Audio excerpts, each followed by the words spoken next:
สูตรน้องสาวเพิ่นใส่ว่าใส่มะขามแสบละใส่เป็นนัวมาเด้อเอฟซีทุกคนมากินข้าวน้ำกันเดี๋ยวอาหารบานๆกินสบายกินมะขามแล้วก็ผักบัวกินเลย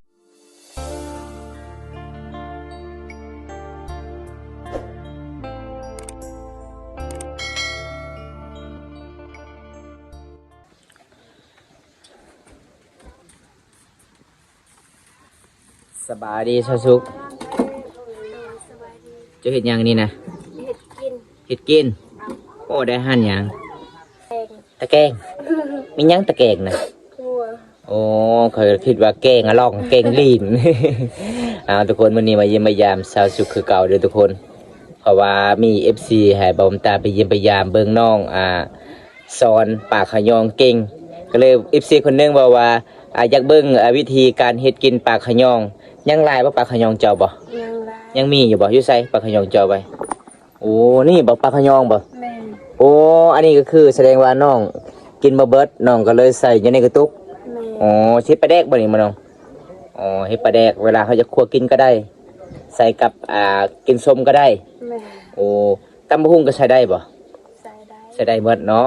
แกงน้ำไหม้ก็ใส่ได้โอ้ลวกผักก็ใส่ได้เนาะ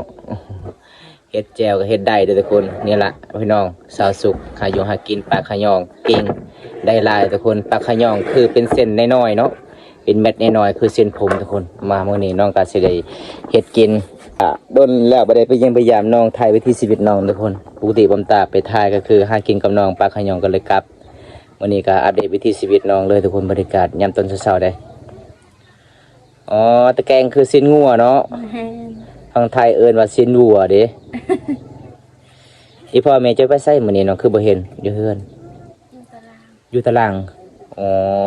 14กุมภาพันธ์เด้มื้อนี้เด้บ่มีครูมาให้เลยเนาะ ยังสดยังซิงเลยอ๋อคนอื่นมีแต่ดอกไม้ส่วนเจ้าเด้บ่มีครูมาให้เลยอ๋อเป็นจังได๋เงาอยู่บ่เงาแล้วเนาะเห็นเขาเจ้ามีดอกไม้ตลอดครูมาให้เนาะ เป็นหยังเจ้าคือบ่มีครูเป็นหยังเนาะบ่มีไผมักเพราะว่าเฮาจนโอ้เฮาขี้ลายเฮาเป็นคนทุกข์ยากบ่มีไผมัก14กุมภาพันธ์นี่แถวบ้านน้องนี่เคยบ่มีผู้บ่าวไปให้ดอกไม้บ่เคยอยู่เนาะชนบทเฮาก็เคยเนาะอ๋อคิดว่าอยู่แต่ในเมืองบ้านเฮาก็ถ้าบ่ได้มีแฟนก็คือมีแฟนไปให้ดอกไม้โอ้ส่วนเจ้าบ่มีไฟมาให้เลย มีแต่แม่ให้ไปสอนปลาขยอง ไปหากินสอนปลาสอนกุ้งเลยทุกคนน้องคนนี้เก่งหลายได้เฮ็ดกินมื้อนี้น้องก็ได้สินงัวปลามีเจ้าคมเหรอใส่ใหญ่โลดใส่ใหญ่ก็ได้อาการฮ้อนเนาะมื้อนี้เนาะแล้วเราบ่จะทางให้ยังบ่ทันได้แล้วจะออกทางให้จักมื้อเลยเจ้าฮะเฮาบ่2มื้อจะออกโอ้เก่งเนาะทางให้ก็เก่งมีหยังอันนี้บ่อีกข้าวเจ้าค่ายบ่เนาะเป็นหยังนี่นะเป็นหยังนี่เจ้าใส่ข้าวบ่โอ้เวลาเขาเจ้าสวยข้าวเขาเจ้าก็เลยเกาะไว้แบบนี้ทุกคนมาบ่ได้กินมาเจ้าห้อยไว้ต่ำๆนะโอ้แสดงว่ามาเฮือนเจ้านี่สุภาพเลยเนาะ เป็นระเบียบเรียบร้อยเด้อทุกคนมาของเพิ่นเด้บ่แม่นธรรมดาเด้อทุกคนพอได้จะกินซีนัวก็มาหาสาวสุขหลายเด้อทุกคนเพิ่นก็สิ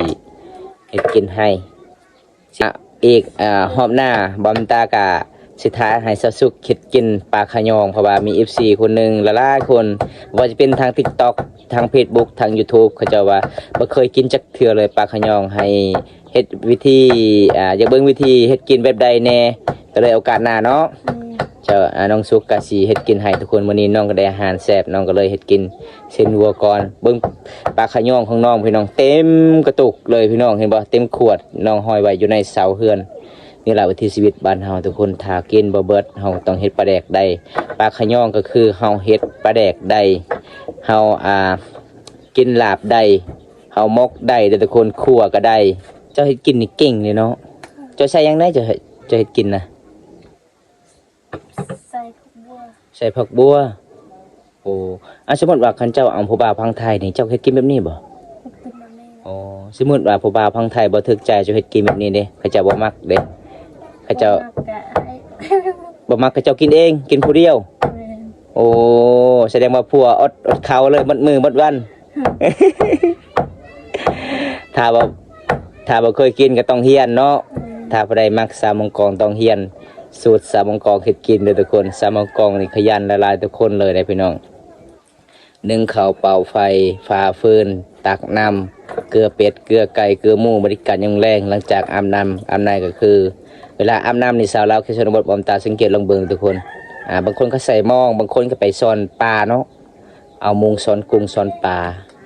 ส่วนเสากุ๊กนี่ไม่ได้ซ่อนปลาเสากุ๊กมีแต่ลายลาเลย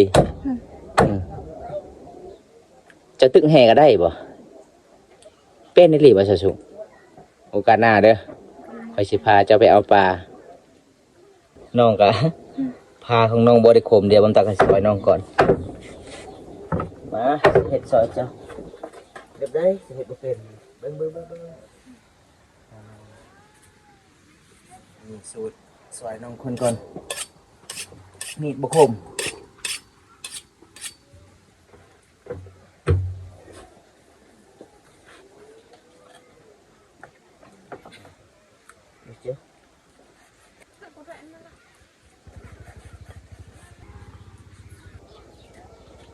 จะใส่ยังให้ส้มน้ำไม้ส้มบ่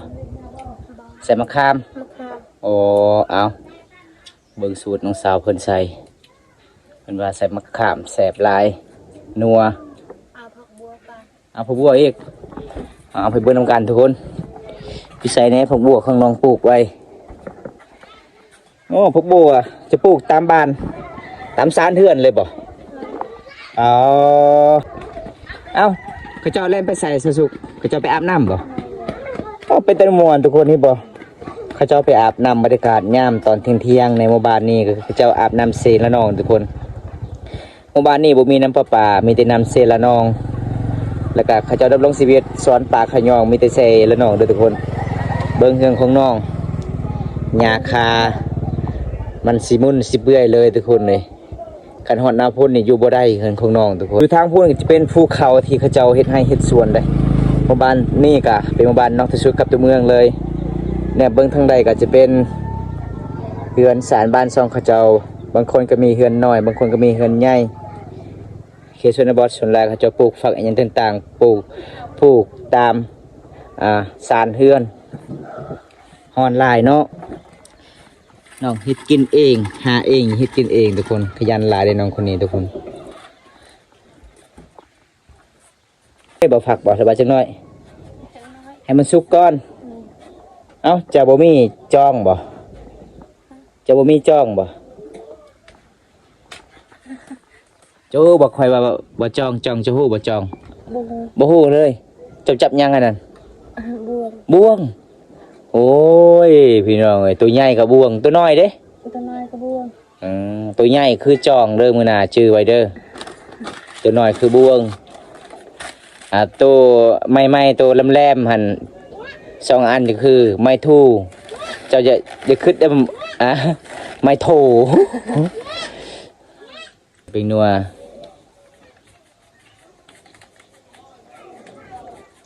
ใส่ลายเซฟลายป่ะโอ้เบิ่งน้องออกแดดน่าจะดำลายเลยทุกคนจะเริ่มดำเลยวันนี้ น้องตากแดดตลอดเลยเวลาเจ้าทางให้เจ้าก็นุ่งเสื้อแบบนี้ป่ะอ๋ออันนี้คืออยู่เฮือนเขตชนบทส่วนใหญ่เขาเจ้าบอลเฮ็ดกินนึ่งข้าวเป่าไฟนี่เขาเจ้าเอาหินดินเนี่ยพี่น้องมาทมให้มันเป็นคือหูโพนพี่น้องนี่แหละคือมาพิธีชีวิตบ้านดอกบ้านหน้าบ้านเฮาชมพาวรูมังกรกินง่ายอยู่ง่ายทุกคนกินสบายพี่น้อง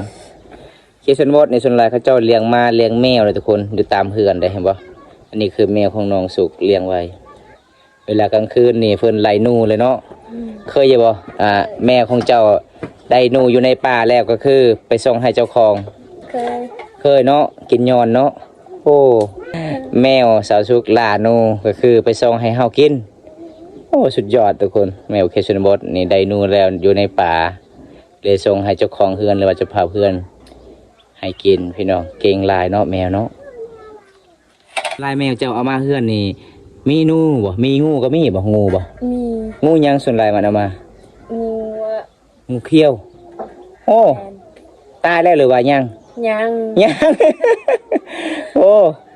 เอางูบ่ได้ตอดบ่แมวบ่ บอ บ่ฮู้เลยฮอดเฮือนฮอดซ่าเลยมันไปส่งฮอดห้องนอนเจ้าหรือว่าจังได๋ แมนห้องนอนคอยคอยเบิ่งคิดว่านู่จะตายว่า งู คอยเบิ่งคิดว่านู่แต่สุดท้ายเป็นงู งูใหญ่บ่ งูใหญ่แหละ ปลาเป็นตาญาณเนาะแมวเจ้านี่เก่งบ่ได้ญาณงูเลย งูได้จักโตเลยงูนะ ลายตัว หลายโตแล้ว ก็คือหลังจากแมวไปส่งก็คือน้องกินหนูบ่ กิน กินเนาะอ๋อบางมื้อก็คือแมวเวลามันออกป่าเนี่ยมันได้หนูหลายบ่เทื่อหนูเอามาแต่ป่า 2-3 เทื่อแสดงว่าเฮือนเจ้าได้กินหนูตลอดเลย แม่ นี่ละสูตรแบบบานๆประมาณจังนาทีจึงสุกประมาณ1 นาทีปลาไฟเนาะจุดหนึ่งกว่าเพผาเนาะ ใครชิสุกเลยวะอ๋อใครชิสุกก็คือใส่ผักเลย เวลาจะใส่ผักสุนลายไปเบิ้งเขตสุนบดนี่เขาเด็ดเอาด้วยมือเลยบ่มีมีดบ่มีบ่แต่เคยกินแบบนี้ แม่ บัดอยู่ตามอาหารได้บัดนี้ก็กระเด็ดแบบนี้โอ้บัดได้เจ็บมือบ่ บอ โอ้ถนัดเลยเนาะเอาพี่น้องสาวเราสุนบดถ้าเป็นสดๆก็ต้องแบบนี้แหละทุกคนขยันหลายได้ใช่ว่าเฮือนครัวจะว่าสิเฮ็ดแล้วเมื่อได้เจ้าสิเฮ็ดนะเฮือนเจ้า คือการแบบ ยังบ่วางเวียกบ่ช่วงนี้คือทางให้เนาะก็เลยบ่ได้เฮ็ดทุกคนเลยเรื่องข้างนอกนี่คันสิฮอดหน้าพ้นนี่น่าสิอยู่บ่ได้เลยได้เฮือนน้อยๆนี่จะเป็นเฮือนนอนในแม่เพิ่น2 คนนี่น้องมีแม่2 คนนี่ห้องนอนอีฟอก็คืออยู่ทางนี้ทุกคนเห็นบ่สมมุติปัญหาแบบนี้แหละอยู่ทางพวงคือห้องนอนเซาซุกสุกเลยบ่ สุกแล้ว ไว้เนาะสุกเนาะเอาเบิ่งสูตรเพิ่นจับหม้ออย่าเฮ็ดดีๆได้โอ้ยบ่ได้ตะเตะเลยโอ้ได้เซยเนาะ โอ้เป็นตาหยาดทุกคนเอายังเอาถ้วยโจยังมาทันกินข้าวเช้าบ่ ยังว่าให้กิน หิวข้าวหิวน้ำเลยเด้อทุกคน มาเด้อผู้ใดอยากกินซิมหัวกับซาวสุกก็มาได้เด้อทุกคนมีซาวสุกแต่อาหาร หอมหลายเนาะ แม่ จะใส่ที่ผักบัวบ่แล้วก็อีหยังมะขาม มะขาม โอ้น่าจะแสบหลายเดี๋ยวทุกคนเลยได้กินง่ายอยู่ง่ายกินแบบบานๆกระดูกก็ไม่ได้ตัดเลยกินสุกซีเด้อ มาเด้อเอฟซีทุกคนมากินข้าวน้ำกันเด้อนี่ก็คือเครียดทุกคนนี่ก็ซิมหัวมักแตงโม แสดงว่าเพื่อนเจ้ามีมักติโมนะซึ่งนี่เนาะ แม่ จะพวกมาแต่แถวใด เจ้าชวน แถวส่วนบ่โอ้ขยันเลยเนาะเจ้าเนาะไม่ยั้งเจ้าเก้ายังนั่นนะ คัน ขั้น เอาทุกคนกินข้าวกับสาวสุกน้ำกันเลยพี่น้องวันนี้มาเยี่ยมมายามเพื่อนกะตอนหับเป็นอย่างดีมีซีนงัวแล้วก็มีเขียดหน้า แม่น อ๋อช่วงนี้ก็คือสาวลาวหลายๆคนได้กินเขียดหน้าเนาะไปซ่อนคืนนี้บ่ แม่น อ๋อไปเยี่ยมมายามสาวใหญ่มานั้นก็ได้เขียดหน้าทุกคนมาทางนี้ก็ได้เขียดหน้าเอากินก่อนเลย เห็นเจ้าเฮียข้าวเฮียน้ำแล้ว นี่เบิ่งผู้สาวกินข้าวทุกคนเป็นตาแสบหลายในอาหารบานๆกินแบบสะดวกสบาย กินง่ายอยู่ง่ายเนาะบ้านเฮาเนาะ แม่น